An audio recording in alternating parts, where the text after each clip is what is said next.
course, we can't tell you what to do. We can only advise. And I'm here to advise you that we can no longer guarantee your safety. June 1940. The Iron Guard advances. Is this what they call revolution? Something of the sort. Olivia Manning's compelling Fortunes of War on Masterpiece Theater. Sunday at 9 p.m. My major regret in life, I suppose, is that my childhood was unnecessarily lonely. Truman Capote, from the top of the bestseller list to the glittering world of celebrity. Sit right down. Truman, sit right down and insult a few people. Don't miss Unanswered Prayers, the life and times of Truman Capote. Next time on American Masters. Monday at 9 p.m. In my mind, I'm going to Carolina. James Taylor in concert. Can't you see the sunshine? Can't you just feel the moonshine? In his first television special. How sweet it is to be loved by you. James Taylor in concert. Don't miss it. How sweet it is to be loved by you. You are watching KLRN TV Channel 9. Wild America is brought to you by the members of KLRN and the Ewing Halsell Foundation, supporting excellence in programming on public television.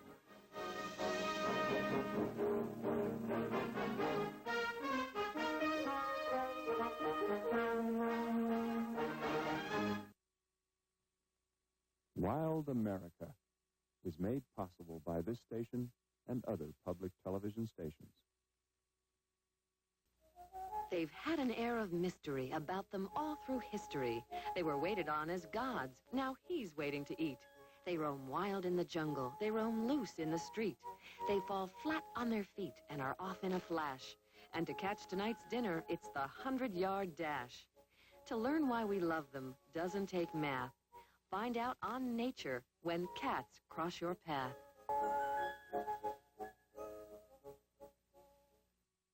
You are watching KLRN TV Channel 9.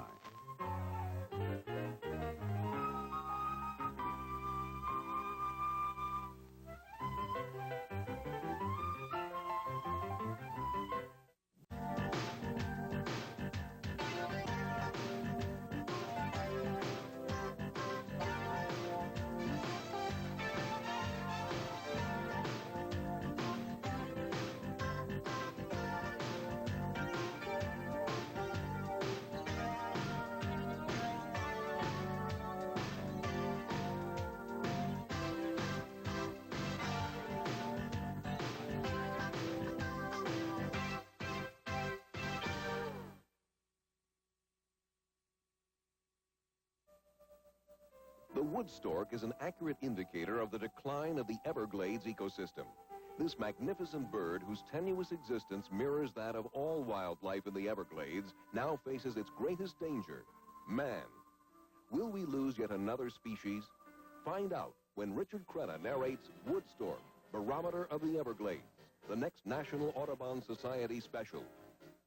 Sunday at 8 p.m.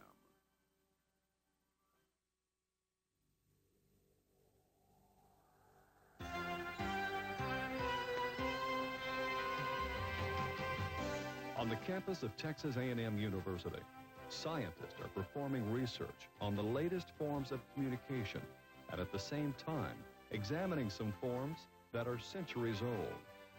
Dr. Henry Taylor of the university's Electrical Engineering Department says the use of fiber optics will revolutionize our entire communication system. Texas A&M engineers are using fiber optics with mirror implants that act as sensing devices and as a communications relay. Using this technique, we have been able to embed one of these fibers in a structural material so that we can monitor the properties of this material during its life. For example, we might want to determine the failure probability for an aircraft wing. And if we have the sensor embedded right in that material, we have the ability to do that.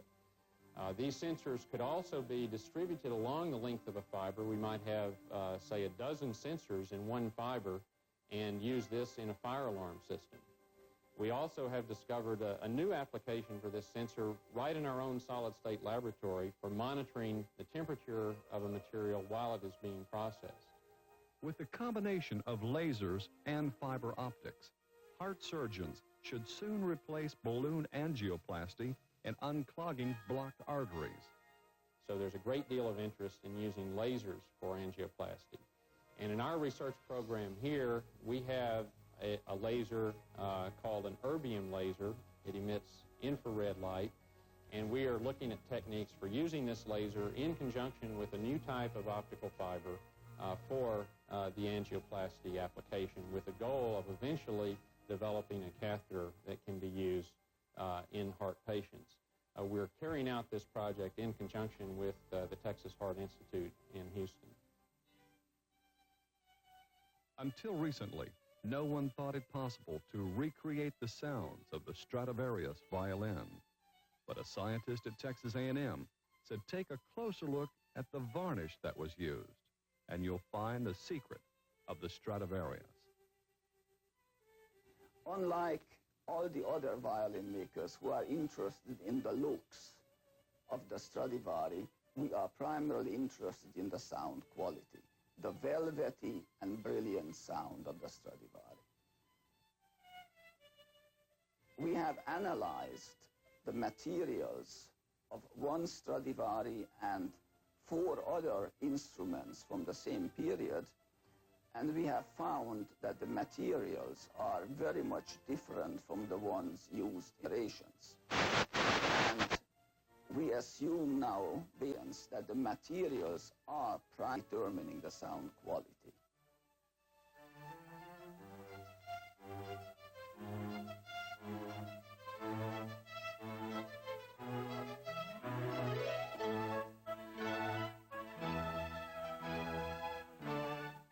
As the label says correctly, this violoncello was made by Francisco Ruggeri around 1668, the next door neighbor of Antonio Stradivari, and indeed his technique and his varnish looks essentially the same as Stradivari's varnish.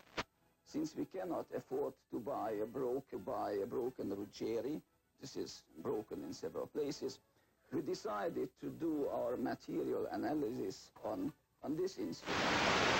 So we think of very tiny chips of this varnish from this particular position. That's all that we have removed, and this will be then eventually restored. And these little varnish chips give invaluable information about the chemical composition of the varnish. So we can predict that indeed this varnish is a major contributing factor in determining the sound quality of the great instruments.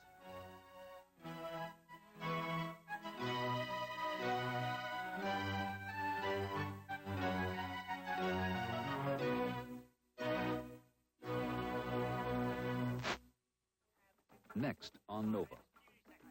Physicist, Nobel laureate, adventurer, Richard Feynman lived life to its fullest. A year after his death, Nova recalls the adventures of this most remarkable man.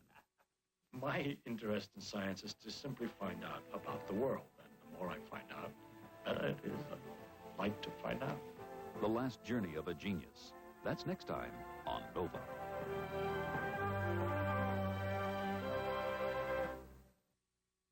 You are watching KLRN TV Channel 9.